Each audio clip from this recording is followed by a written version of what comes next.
You know, when I said in Halloween 5 that they really didn't even try with that movie, this one they're trying way too damn hard.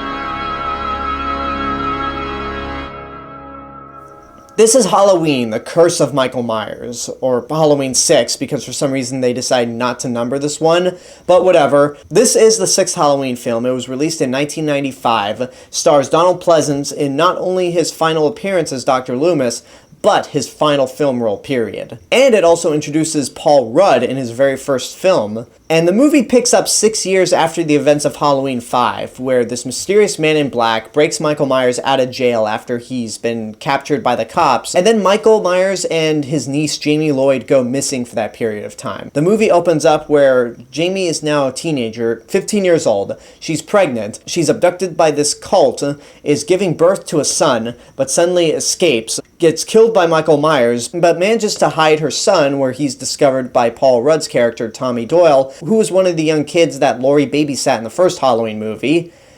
That's a stretch to try to connect the two, but okay. So Tommy Doyle is older, he's had a traumatic experience with Michael Myers, but for some reason lives across from the Myers house, which for some reason is being occupied by the Strodes, the very family that Laurie was adopted by, at least in this continuity. So the movie, like the others, takes place on Halloween night. Michael Myers once again is returned, but is now under the control of a cult. He's tasked to try to find Jamie's kid, while also trying to bring in the youngest Strode member to become a killer just like Michael Myers that's under the control of the cult.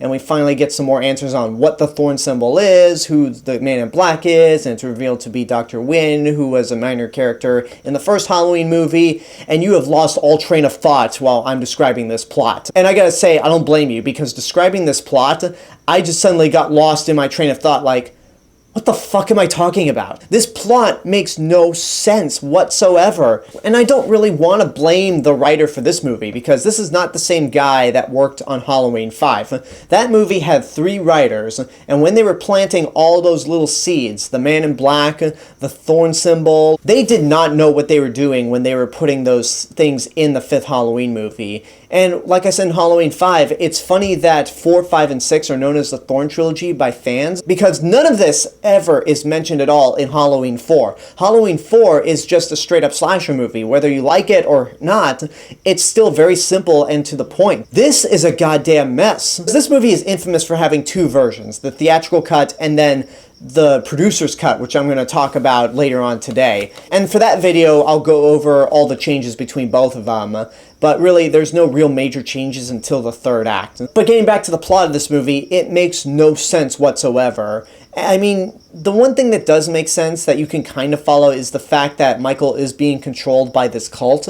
But even then, that takes away the suspense and mystery of Michael Myers as a character. In the first Halloween movie, all they said was that he has the devil's eyes, and that there's something inside this boy that is purely and simply evil. That's pretty much all you need to know about Michael Myers. He had no real motivation, he was just a cold-blooded killer, and by having him be the pawn of a cult, it just demystifies Michael Myers and makes him less scary, because if you know the source of why he's doing all this, you could easily stop him. And I feel like Michael Myers even has less of an impact in this movie than he normally would in the others, because they're trying to sell you hard, like you are really invested in the story or the mystery behind this thorn symbol, what it means, why Michael Myers plays a role in it, and you just could not care less. You look at this whole movie and go, guys, you're making the 6th Halloween movie. It's the 6th film in a slasher franchise. You don't need to go this deep with it. The first Halloween movie was very simple. It was a very well-made slasher movie that didn't really have anything big going for it. It wasn't trying to be this grand epic tale, and just watching them try this hard is laughable at points. Now let's talk about the characters. There's only a few that really stand out to me, and one of them is obviously Dr. Loomis. They didn't need to bring Donald Pleasence back into this movie. Dr. Loomis has no purpose to be in it, and just watching Donald Pleasence play this character in this movie is just downright sad. I mean, he tries his best with the material that he's given, but he's barely in the movie. I mean, at the very least, I could say that he's not embarrassing himself in this version. I'll talk about that when I talk about the producer's cut. But there was no reason to bring him back. At the very least, I mean, I guess he got a good paycheck, but then again, he also passed away once he was done finishing his scenes. You could clearly tell that he is sick. He is not at full strength. It's sad. There's no other way to put it. It is just downright sad to watch him in this movie. And then you got Paul Rudd in this movie, who has come a long way. A long way. A really long way. Because watching him in this movie, you would be astonished that he even had a career after this, because he is awful. He's just so blank. He's emotionless. He is just a terrible actor in this movie. And I don't really have much to say about his character. He is just downright dull, and he's also somewhat of a creep. The first time we ever see him, he's spying on the other main character, Mrs. Strode. I forget her first name. But he's spying on the Myers house and just happens to see her in her underwear. And that's the first scene of him in the movie, and you're like, this is our hero! A peeping Tom. Yay. Another issue with the movie, and one of the reasons why this plot makes no goddamn sense, is the editing. It's a problem mostly with the theatrical cut, but the editing is just downright atrocious. There are scenes in this movie that last for about 3 seconds, they cut abruptly, and things get introduced that don't even get resolved by the time we get to the final act. I mentioned beforehand that the cult is after Jamie Lloyd's son after she's killed by Michael Myers. It's kind of a MacGuffin, I guess, but even then they don't really use it to full effect. You never really find out who the father is in this version of the film. They answer in the producer's cut. If you've never seen the producer's cut, you really don't want to know, but I'll talk about that when I talk about the producer's cut. And then they also have this subplot where the cult wants to make Mrs. Strode's son the new Michael Myers, but that leads to nowhere. Throughout this whole movie, he's somehow attracted by Michael Myers whenever he's around or when he's killing, but in the final act, he's scared of Michael Myers, which leads me to the final act. It is a downright mess. With the knowledge that 2 different versions of this movie exist, and knowing that the biggest changes to both versions are in the final act, you could clearly tell that this was reshot for the theatrical cut, because things don't make sense. You could clearly tell it's in a different set, because Donald Pleasence was not alive when they had to do the reshoots and pretty much redo the 3rd act. So it's just obvious when they randomly put in shots of Donald Pleasence.